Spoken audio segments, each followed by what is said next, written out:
ರಾಜ್ಯದಲ್ಲಿ ಕೊರೋನಾ ಭಯ ಬೀಳುವಂಥ ಪರಿಸ್ಥಿತಿಯನ್ನು ನಿರ್ಮಾಣ ಮಾಡದೇ ಇದ್ರೂ ಕೂಡ ಆತಂಕ ಸಹಜವಾಗಿಯೇ ಇದೆ. ಹೀಗಾಗಿ ಇವತ್ತು ಖುದ್ದು ಮುಖ್ಯಮಂತ್ರಿಗಳೇ ನೇರವಾಗಿ ಒಂದು ಸಭೆಯನ್ನು ನಡೆಸಿದ್ರು.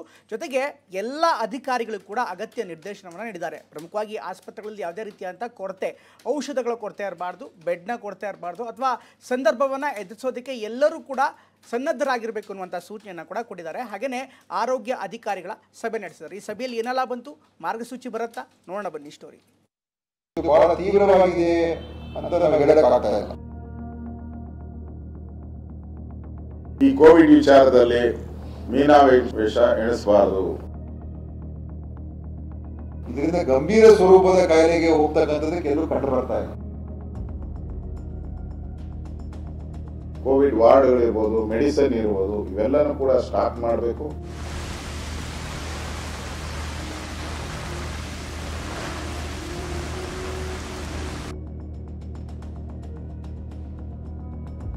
ರಾಜ್ಯದಲ್ಲಿ ಮುಂಗಾರು ಮಳೆ ಅಬ್ಬರ ಶುರುವಾಗಿದೆ. ಮಳೆ ಜೊತೆ ಚಳಿಯು ಜನರನ್ನ ಗಡಗಡ ನಡುಗಿಸುತ್ತಿದೆ. ಇದೇ ಹೊತ್ತಲೇ ಮಹಾಮಾರಿ ಕೊರೋನಾ ಮತ್ತೆ ಎಂಟ್ರಿ ಕೊಟ್ಟಿದೆ. ರಾಜ್ಯದಲ್ಲಿ ಸದ್ದಿಲ್ಲದೆ ಕೊರೋನಾ ಕೇಸ್ಗಳ ಸಂಖ್ಯೆ ಹೆಚ್ಚಳವಾಗ್ತಿದೆ. ಜನ ಶೀತ, ಕೆಮ್ಮು, ನೆಗಡಿ, ಜ್ವರ ಮುಂತಾದ ಕಾರಣಗಳಿಂದ ಆಸ್ಪತ್ರೆಯತ್ತ ಮುಖ ಮಾಡುತ್ತಿರುವುದು ಆತಂಕಕ್ಕೆ ಕಾರಣವಾಗಿದೆ.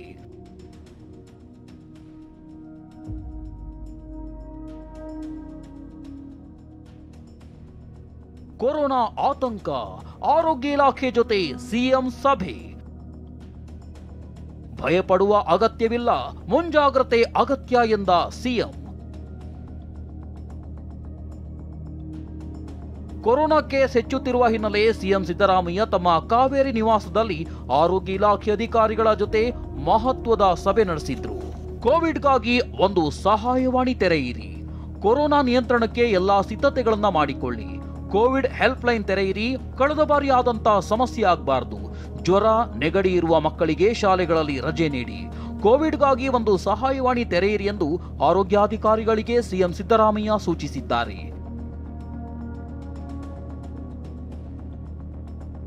ಆರೋಗ್ಯ ಸಚಿವ ದಿನೇಶ್ ಗುಂಡೂರಾವ್ ಮಾತನಾಡಿ, ಸದ್ಯ ಯಾವುದೇ ರೀತಿಯ ಗಂಭೀರ ವಾತಾವರಣ ಇಲ್ಲ ಅಂತ ಹೇಳಿದ್ದಾರೆ. ಇಲ್ಲ, ಸ್ಪೆಸಿಫಿಕ್ ಆಗಿ ಏನು ಅವ್ರು ಗೈಡ್ಲೈನ್ಸ್ ಕೊಟ್ಟಿಲ್ಲ. ಅವ್ರು ಹೇಳಿರುವಂಥದ್ದು ಎಲ್ಲ ಮಾನಿಟರ್ ಮಾಡ್ತಾ ಇರಿ ಅಂತ ಏನು ಹೇಳಿದ್ದಾರೆ ಹೊರತು ಬೇರೆ ಇನ್ಯಾವುದು ಎಲ್ಲ ತಯಾರಿಕೆ ಇಟ್ಕೊಂಡಿರಿ ನಮ್ಮ ವ್ಯವಸ್ಥೆಗಳಲ್ಲಿ ಮತ್ತು ಟೆಸ್ಟ್ಗಳನ್ನು ಮಾಡಿ ಎಷ್ಟಿದೆ ಕೋವಿಡಿನ ಒಂದು ಲೋಡ್ ಫ್ಯಾಕ್ಟರ್ ಅಂತ ಏನು ಹೇಳ್ತೀವಿ ಅದು ಎಷ್ಟಿದೆ ಅಂತ ಚೆಕ್ ಮಾಡ್ಕೊಂಡಿರಿ ಅಂತ ಹೇಳಿದ್ದಾರೆ. ಬೇರೆ ಇನ್ಯಾವುದೇ ರೀತಿಯ ಅವರು ಮಾರ್ಗಸೂಚಿಗಳನ್ನು ಕೊಟ್ಟಿಲ್ಲ ಇದುವರೆಗೂ. ಇನ್ನು ಸಿಎಂ ಸಭೆಗೂ ಮುನ್ನ ಬಿಬಿಎಂಪಿ ಆಯುಕ್ತ ಮಹೇಶ್ವರ್ ರಾವ್ ಪಾಲಿಕೆಯ 8 ವಲಯಗಳ ವಿಶೇಷ ಆಯುಕ್ತರ ಜೊತೆ ಸಭೆ ನಡೆಸಿದ್ರು. ಗರ್ಭಿಣಿಯರಲ್ಲಿ ಕೋವಿಡ್ ಕಂಡು ಬಂದ್ರೆ ವಿಶೇಷ ವಾರ್ಡ್ ವ್ಯವಸ್ಥೆ ಮಾಡುವಂತೆಯೂ ಸೂಚಿಸಲಾಗಿದೆ ಎಂದು ತಿಳಿಸಿದ್ರು. ಇನ್ನು ಮೆಟ್ರೋ ರೈಲ್ನಲ್ಲಿ ಮಾಸ್ಕ್ ಕಡ್ಡಾಯಗೊಳಿಸಲಾಗಿಲ್ಲ ಎಂದು ಮಾಹಿತಿ ನೀಡಿದ್ದಾರೆ. ಮತ್ತೊಂದೆಡೆ ಪ್ರಮುಖ ಆಸ್ಪತ್ರೆಗಳಲ್ಲಿ ಪ್ರತಿನಿತ್ಯ 150ರಿಂದ 200 ಕೋವಿಡ್ ಟೆಸ್ಟ್ ಆರೋಗ್ಯ ಇಲಾಖೆ ಅಭಿಯಾನ ನಿರ್ದೇಶಕರು ಸುತ್ತೋಲೆ ಹೊರಡಿಸಿದ್ದಾರೆ. ದೇಶದಲ್ಲಿ ಕೋವಿಡ್ ಕೇಸ್ 1009ಕ್ಕೆ ಏರಿಕೆ, 7 ಮಂದಿ ಸಾವು. ದೇಶದಲ್ಲೂ ಕೋವಿಡ್ ಕೇಸ್ಗಳು ಏರಿಕೆಯಾಗ್ತಿವೆ. ಕೇಂದ್ರ ಆರೋಗ್ಯ ಮತ್ತು ಕುಟುಂಬ ಕಲ್ಯಾಣ ಸಚಿವಾಲಯ ಮಾಹಿತಿ ಪ್ರಕಾರ ಮಹಾರಾಷ್ಟ್ರದಲ್ಲಿ ಕೊರೋನಾ ಸೋಂಕಿತ 4 ಸಾವಿಗೀಡಾಗಿದ್ರೆ, ಕೇರಳದಲ್ಲಿ 2 ಹಾಗೂ ಕರ್ನಾಟಕದಲ್ಲಿ 1 ಅಸುನೀಗಿದ್ದಾರೆ.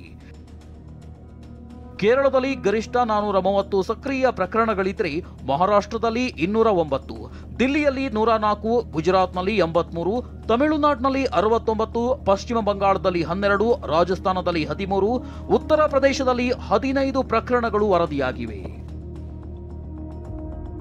ಅದೇನೇ ಇರಲಿ, ಈ ರೂಪಾಂತರಿ ಕೊರೋನಾ ಹೆಚ್ಚೇನು ಅಪಾಯಕಾರಿಯಲ್ಲ ಎನ್ನಲಾಗಿದೆ. ಆದರೂ ಜನ ಮುಂಜಾಗ್ರತೆ ವಹಿಸೋದು ಒಳ್ಳೆಯದು. Bureau report, ಟಿವಿ9.